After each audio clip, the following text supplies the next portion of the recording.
on camera. Like, I'm gonna turn my camera off. Yeah, do that. Okay, Michael. Yeah, you're. Hey, Brendan, how you doing? Good, man. How are you? Doing really well, thank you. Look, I got the dual camera. This is for fun. All right, so let's do this. Let's dive into the stats of Smart Start. Smart Start's the upfront program that we've been working on for a long time. You've been working it. I've been working it. We've got a bunch of clients working it. So on your MRO, your monthly referral organizer, you had shared with me the other day that you pretty much have tracked all your leads, the last 5 years, 6 years, 7 years? Yeah, I mean, probably 10 years, I would say. And now MRO's gotten a little bit more advanced over the last, I'd say, 12 to 18 months. Yeah, right. And you started to add date contacted, am I hosting a Smart Start meeting? Yep. And then at the end of the Smart Start meeting, are they in second base mode, pre-approval, or are we doing upfront commitment and collecting the deposit to gain that commitment? So why don't you just walk us through your numbers that you've tracked? What would this be going back this year or the last 12 months? Give us some accurate data. Yeah, so this would be I would say this is a rolling 12-month period. Okay. And for production purposes, you did 30-something million last year? I think it was close to 40, right around 40, 39 to 40. 40. Okay, so you did 40 million last year, and this year you're tracking for same, less? About the same. Should be 4. Wow. I mean, goal is 44. That's the goal. Okay, gotcha. And primarily, most of your leads come from financial planners, realtors, financial planners, your good service, past clients calling you, friends, family, the guy you met at the Starbucks that said, hey, you're in the mortgage business. You're a referral business with occasional weird leads. Yeah, I would say majority real estate agents, financial planners, database, networking. Yeah. Okay. So it does boil down to anybody watching this. It's not like you've got some weird channel that your conversion rates are better than others. Your business is a referral business, and most of the people we work with are, they're out pounding realtors, financial planners, maybe some builder accounts. They're doing it the exact same way we're doing it. Cool. That's correct. And you're in Atlanta, which that market, you got smart people, you got dumb people, you got rich, you got poor. Your lead mix is pretty all over the place. Yeah, I would say, but to your point, no consumer direct. I'm not paying for leads. It's just all organic, feet in the streets, relationships. Yeah, there's no, got it. So let's dive in. Yeah, sure. So let me just, I'll tell you what I'll do. I just pulled out my most recent, let me just share real quick. So here's my most recent just clip of my MRO. So just to explain it, when we track through the MRO, every referral that we receive that we have a contact that we can contact. So if I get a referral and says, hey, reach out to Bill Smith, he's looking to buy, here's his phone number, here's his email. Anytime we have a referral where we can make a contact, we have an email or phone number, I consider it a lead or a referral. So when we track our numbers, this is all based on people that we can reach, obviously. It's not the person, it's not the ones, every once in a while you'll get that realtor that says, hey, has Bill reached out to you? I gave him your information. Well, that's not a referral because I don't have the ability to reach out to that person. Okay. Got it. So you're only tracking leads with phone numbers. You get them via text, voicemail, someone calls and says, Michael, here's a friend, here's their number, call them. Got it. Traditionally a 3-way email is usually what I'll see. Okay. So the stats so far, so rolling 12 months, Can you zoom in on that? Can you zoom in on that? Let me see. I don't know if I can. Let me see. All right. Can you see it or no? I can't make it any bigger, I don't think. Okay, cool. But anyway, I'll read it off. So maybe Benton can zoom in. But that first lead to funding ratio is 18%. So that means that 18% of every referral that we've gotten in the last 12 months closed and funded. So historically, that's on the low side for me. I'm usually I would 25. say everyone's have dropped. Yeah, harder to Yeah. qualify people, higher rates, higher debt ratios, right? So 18% lead to funding. Now, the next stat, which is smart start to funding. So when we take somebody from, okay, we've received the referral, I have the initial phone call, we gather their pre-approval information, it's in our LOS system.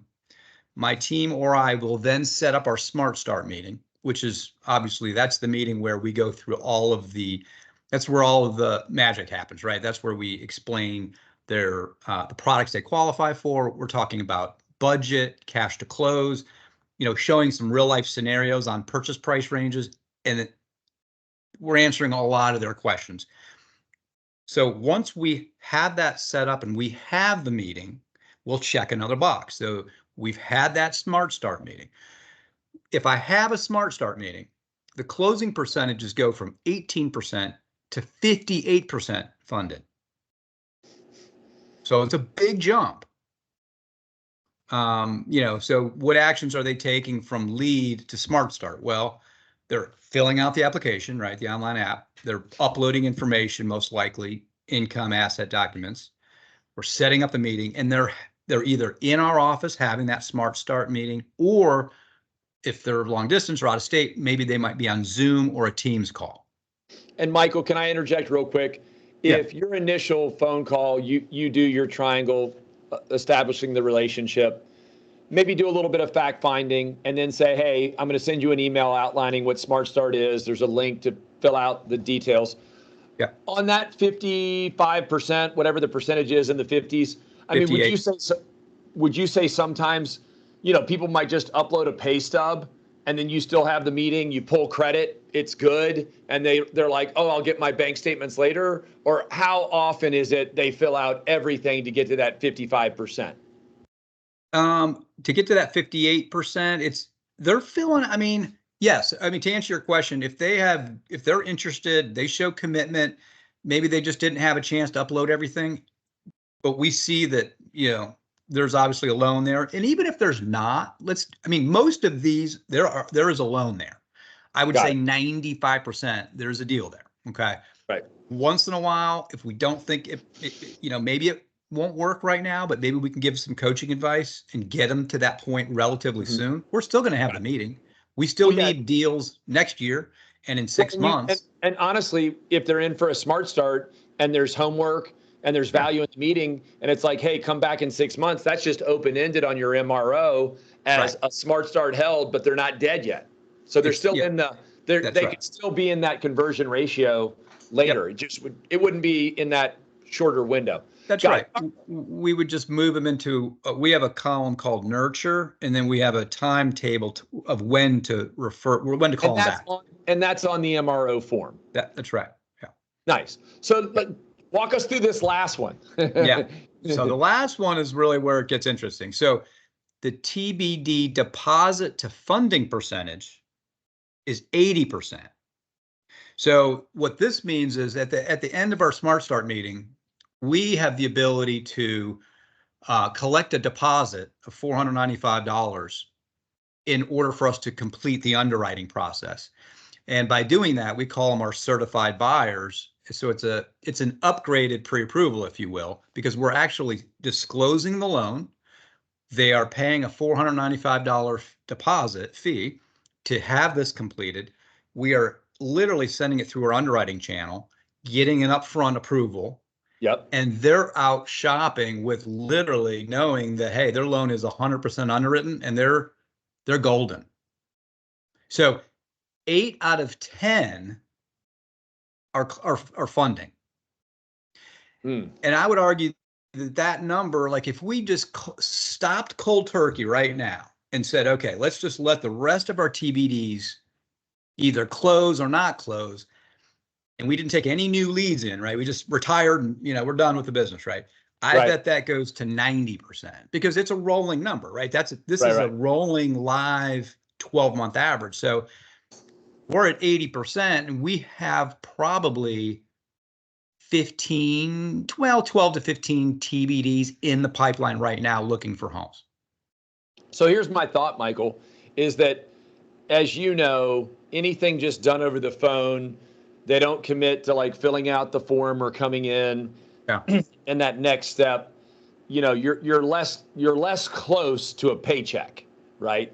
But Correct. They come in, they go through Smart Start 45 minutes, they do the all about you, uncover the needs, you have a playlist, you have your handout, you answer the questions, you show them a mortgage scale. Yep. And the close at that point, that meeting either goes to, hey, you've got some homework to do, but we still could get you upfront loan commitment, or, hey, you've got some homework to do and let's circle back in 90 days to then pursue your loan commitment. Correct. Now, last phase, meeting's going well, assumptive close. Hey, we can get you on third base. We can get your loan underwritten up front. You would be in our concierge program. That allows us to close in 11 days. That allows us to send a commitment letter to a listing agent. That allows us to possibly waive actual underwriting conditions or your loan conditions in general. Maybe we can qualify for an appraisal waiver. All these things because we're prepared. You deposit with us, $495. Boom, you're doing that. 80% of those close, you get a paycheck. 80% of the time. Correct. So I would encourage anyone watching this that if you do not see, and this is Michael, I know Michael doesn't fudge. I know Michael plays by the rules. I know Michael doesn't have fairy dust. I know Michael doesn't have some ace in his back pocket that he uses that no one else would know about. Here's the thing. This is the facts. These are the facts. Everybody can do this, and there could be varying degrees of success. But human nature tells me when you get people face to face and you have a good presentation, which Michael does, and you have closing skills and you can read body language and do all these things that we've been taught to communicate, it's so much easier to build trust. Ultimately, 100%. Michael, you're not closing better. You're doing all these things to build curiosity and trust. And the clients are saying, what do I do next? And you go, you do this. Yeah. I mean, it's just, building value. And like the reason I love having the meetings is because, 80% of communication is nonverbal. So if you can't see your customer, like, okay, if you're pitching a deal over the phone, you're at a massive disadvantage. So I love to be able to see whether they're in person or on Zoom, like having that communication is just critical. Like I had one this morning with a young couple. This is their third house that they're buying. And I was not even halfway through the presentation. They're like, oh my gosh, like they said this, quote unquote, I have to say, like, nobody has ever done this. This is awesome. Referring to lenders. And it's like, I'm thinking to myself, it's not that, right? It's not that robust, right? I mean, what we're doing, what you and I do, Brendan, on a daily basis is not that crazy, right? It's just taking the time and putting in the energy and the effort to make them feel comfortable, to educate, consult. I mean, it's just a different way of going about handling the business. Well, and this is Michael. When we were doing a call with Phil Jones recently, he said, you have to pique your lead's curiosity.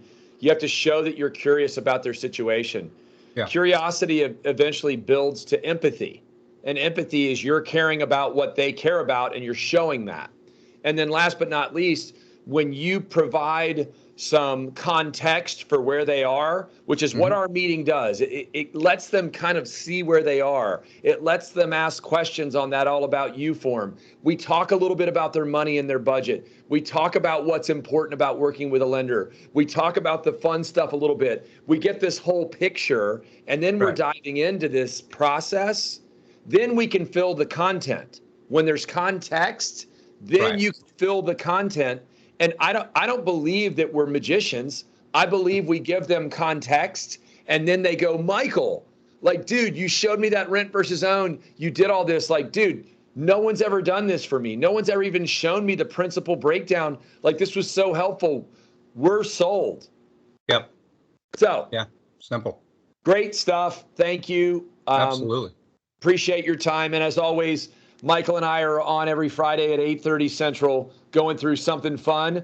And the basics never get dull. It's always right. it's like blocking and tackling, Michael. It's like, you know what it's like? A 7-iron right down the middle, 150 yards. It's like, That's it. It's it. But like, just like any true professional, you always have to practice, right? And that's what we do. thank you. You got it. See you, Brendan. See ya. Okay.